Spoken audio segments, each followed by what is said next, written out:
Welcome student. आज की इस वीडियो में हम करेंगे क्लास 9 का चैप्टर नंबर फर्स्ट का question, locate root two on number line. तो नॉर्मल नंबर्स तो हम जो होते हैं वो नंबर लाइन पर इजीली ड्रॉ कर सकते हैं, लेकिन जो रूट वाले नंबर होते हैं वो थोड़े डिफरेंट होते हैं नॉर्मल नंबर से। तो देखते हैं कैसे करते हैं इसे। जब भी हमें कोई रूट वाला नंबर होगा लाइन पे ड्रॉ करने के लिए, सिंपली रूट वाला नंबर, जैसे 2 हो गया, 3 हो गया, 5 हो गया, 8 हो गया, तो इसके लिए हम क्या करेंगे, सबसे पहले हमें इसमें पता होना चाहिए पाइथागोरस थ्योरम के बारे में। पाइथागोरस थ्योरम क्या होती है? पाइथागोरस जैसे कि राइट एंगल ट्रायंगल है, इसमें पाइथागोरस थ्योरम अगर हम यूज़ करें तो क्या होती है, ये इसका बेस है, ये परपेंडिकुलर, और ये लॉन्गी साइड क्या होती है इसमें, हाइपोटेनियस। तो पाइथागोरस थ्योरम क्या कहती है कि जी हाइपोटेनियस का स्क्वायर किसके इक्वल होता है, बेस का स्क्वायर प्लस परपेंडिकुलर का स्क्वायर होता है। और अगर हमें इसमें h निकालना हो तो h कैसे निकलता है, b का स्क्वायर प्लस p का स्क्वायर। तो √3, √5 इन सब के लिए हमें, जब हम नंबर लाइन पे ड्रॉ करेंगे तो इसके लिए हमें पाइथागोरस थ्योरम ही यूज़ करनी है। तो अब हमने इस h को, जैसे ये है, इसको हमें √2 लाना है। इसको √2 कैसे लाएंगे, बेस और परपेंडिकुलर की क्या क्या वैल्यू रखेंगे हम कि h हमारा √2 आएगा। अगर हम बेस को 1 रख दें एंड परपेंडिकुलर को 1, तो h की वैल्यू कितनी आएगी, देखें, b मतलब 1 का स्क्वायर, परपेंडिकुलर मतलब 1 का स्क्वायर।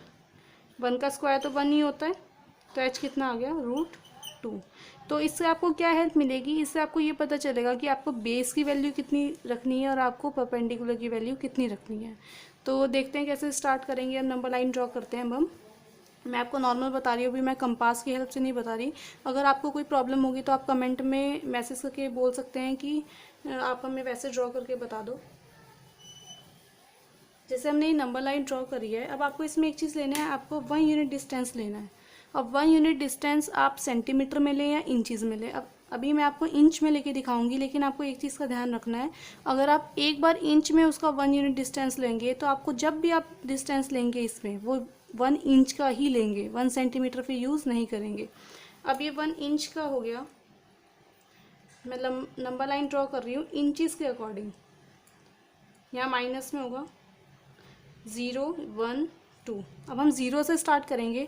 अब √2 को ड्रॉ करने के लिए जो बेस की वैल्यू थी कितनी थी, बेस इसमें क्या होगा, ये जब हम कोई भी ट्रायंगल ड्रॉ करते हैं तो ये इसका बेस होता है इस टाइप के। तो बेस की वैल्यू हमने कितनी ली थी, 1, और 1 कहाँ है, यहाँ। तो इसकी वैल्यू हम यहाँ से यहाँ तक लेंगे। कहाँ से कहाँ तक, यहाँ से यहाँ तक, ठीक है। एंड परपेंडिकुलर कितना था, परपेंडिकुलर भी 1 लिया था। तो अब 1 पे हम 1 इंच को ड्रॉ करेंगे। कितना लेना है आपको, 1 इंच। अब आप इसको 1 सेंटीमीटर मत लेना, 1 इंच ही लेंगे, क्योंकि हमने पूरी नंबर लाइन में इंचेस से ही ड्रॉ करा है, 1 इंच। अब आप इसमें क्या करेंगे, 0 से लेके यहाँ तक इसे लाइन को ड्रॉ कर देंगे ऐसे। आप स्केल की हेल्प से इसको यहाँ से क्या कर देंगे, जॉइन कर देंगे दोनों को। और अब आपको क्या करना है, आपको कंपास लेना है। कंपास से यहाँ से लेके आपको इतना कंपास खोलना है इस पॉइंट तक, पॉइंट कम ज़्यादा मत करना, इसी पॉइंट तक एग्जैक्ट। और आपको ऐसे क्या करना है, यहाँ से आर्क मारना है, कंपास से ऐसे करके आर्क लगाना है आपको। और ये कितना होगा, √2 है। अब जब आपने यहाँ से आर्क लगाया तो ये जो पॉइंट आएगा ये कितना आएगा, √2, क्योंकि हमें नंबर लाइन पे लाना है तो हमें ये वाला मेन चाहिए होगा, ठीक है। अब आपको इसको चेक करने का तरीका बताती हूँ। अभी तो मैंने आपको रफली करके दिखाया, लेकिन जब आप कंपास से करेंगे तो इसका चेक करने का एक तरीका होता है कि आपका सही बन रहा है या नहीं। अब आप देखिए 1 और 2 के बीच में 1.5 होता है, 1 और 2 के बीच में कितना होगा, 1.5 होगा। एंड जो √2 की वैल्यू होती है वो होती है 1.414 समथिंग। तो √2 का जो आर्क है आपका वो कहाँ आना चाहिए, 1.5 से कम ही आना चाहिए, ज़्यादा कम नहीं, सिर्फ थोड़ा सा कम। अगर आपका ये √2 का जो आर्क है अगर 1.5 से थोड़ा सा कम आ रहा है तो इसका मतलब कि आपकी जो आर्क लगा है, √2 आपने जो बनाया है नंबर लाइन पे, वो क्या है, सही है। और अगर आपका 1.5 से आर्क दूर जा रहा है तो इसका मतलब क्या है कि जो आपने डिस्टेंस लिया है या फिर जो आर्क लगाया है उसमें कहीं ना कहीं आपने मिस्टेक करी है। तो इस चीज़ का ज़रूर ध्यान रखना। अब हम देखेंगे कि √3 को नंबर लाइन पे कैसे ड्रॉ करेंगे।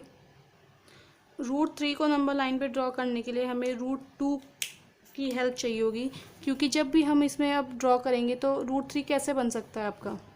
√3 जैसे हमने अभी √2 को बताया था कि बेस आपका 1 होना चाहिए, परपेंडिकुलर 1 होना चाहिए, तब आपका जो हाइपोटेनियस है वो √2 आएगा।